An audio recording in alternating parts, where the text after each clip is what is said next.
What is church? Through my experience in Afghanistan of living in a Christian community that was just born out of taking people into our home and sharing our lives with them, we carried that on when we moved to Amsterdam, Holland. We welcomed people into our homes. We went out into the streets. We went to the places where people were hanging out. We became friends with lots of sinners, if I can say it that way, people who were not following Jesus. And we welcomed them into our lives. They lived with us. We ate meals together. We did life together. We worked together. We invited them to go with us on our mission of sharing with people. And that blew some people's minds. But we understood that they were on a journey into a relationship, that we were not trying to get them into a box where they were believing. So we had a paradigm of community and relationship. We understood that that's one of the most transforming, empowering ways to communicate Christ. I wanted to put words on a definition for church. I looked for that. So I started asking the question. Friends and I had this dialogue. What are the minimum biblical essentials to be church? What are the minimum biblical essentials to be church?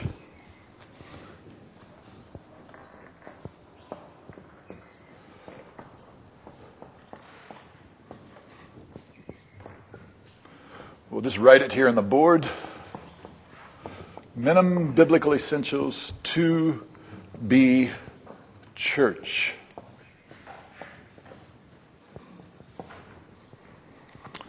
Why ask that question? Let me tell you why I think it's an important question, and then we'll ask that question together. I think it's to get at the essence of who we are as the people of God. If we can identify the essence, the core, the essential parts, then we can also identify what are the non-essential parts. And that's very important for us. We can know what is required, so to speak. What's the core of being church?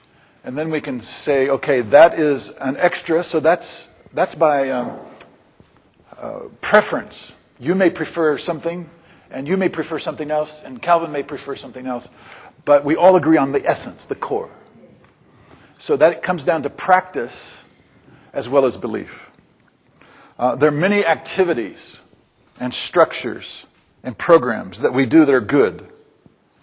But they still don't capture the essence of who we are as people.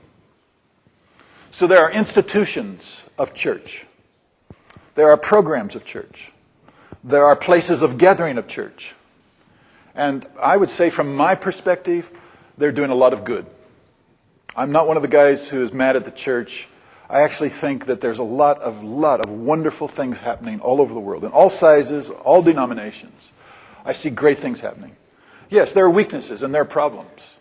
But I see people coming to Christ, getting healed in many, many different ways and many different programs in the church. You know what? There are many different structures or containers for church or models of church.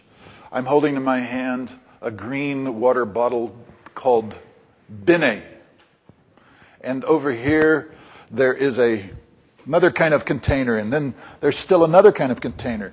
So I want to ask you, which is the best one? The big plastic one, the little plastic one, or the little ceramic one? It depends on how much quantity you want in that. Okay. It depends on what you want to do with it. Sorry? What's the goal? Excellent. So it depends on what you want to do with these things, and it depends on what you want to put in them. There are certain things that you could put in this container and have lots of quantity, but I wouldn't drink it. I mean, some of you might, but I might not. And we could put some things in this little container, and I might not drink it. I'm more impressed with what goes in the models of church than the models themselves. I have a preference right now, but I'll be honest with you.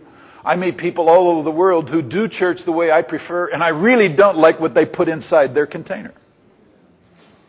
I've met people who do church because they're mad at the church. They're hurt and offended by church. What's that about?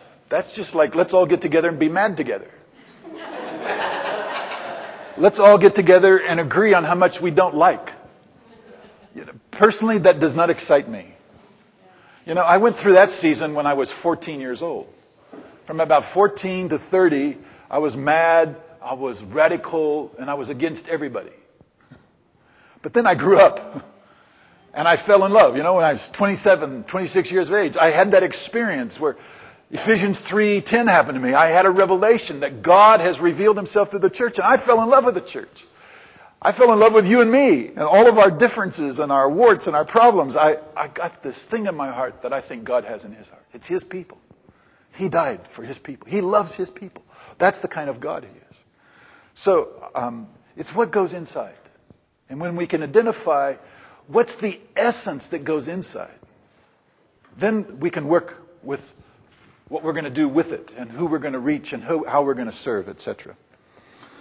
When we ask this question, it helps us to distinguish the difference between the essential nature of church and various cultural expressions of church. It helps us to distinguish the difference between the essence of church and various cultural expressions of church. I'm not talking about even the cultural differences between, say, black church and white church. Let's just talk about the differences between white and white or black and black. You understand what I'm saying? You can speak the same language, you can have the same color skin, and you can still have a very different expression of church. How much of that is cultural? How much of that is preference? And what's the essence? What's suggested in the Word as a principle, but not really required to be church? Now notice, I'm asking a question. Not how do we do church, but what is it required to be church? And I think one of the big hang-ups that people have is they haven't made a difference or a distinction between who we are and what we do. So let me explain it this way. If somebody was holding a baby, a newly born 3-day-old baby. Now, there's a difference between what do you do to help that baby grow and what that baby is in its essence. So what I'm talking about is the difference between babiness and how do you help a baby grow. Does that make sense? You understand? So there is a distinction that is made scripturally between who we are and how we grow.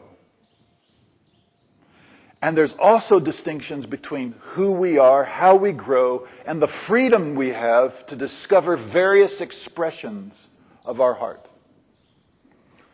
So that's why I say, let's get at the essence so we can make distinctions between all those other things. Why is that important? I'll just give you one practical explanation of that's why that's important.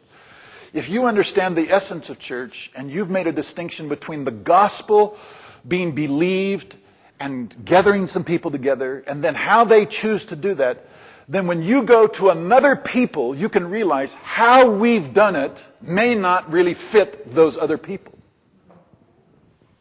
I had an American pastor say to me a number of years ago, nobody can be a church planter and go to the nations unless they've pastored an American church. I didn't say it at the time, but my thought was, actually, that's probably one of the biggest hindrances, that if they actually think they know how to do church now because they've pastored an American church, they're going to do more harm than good because they're going to export culture, American culture. I love America. I'm American. God bless America. Long live McDonald's. Give me Starbucks.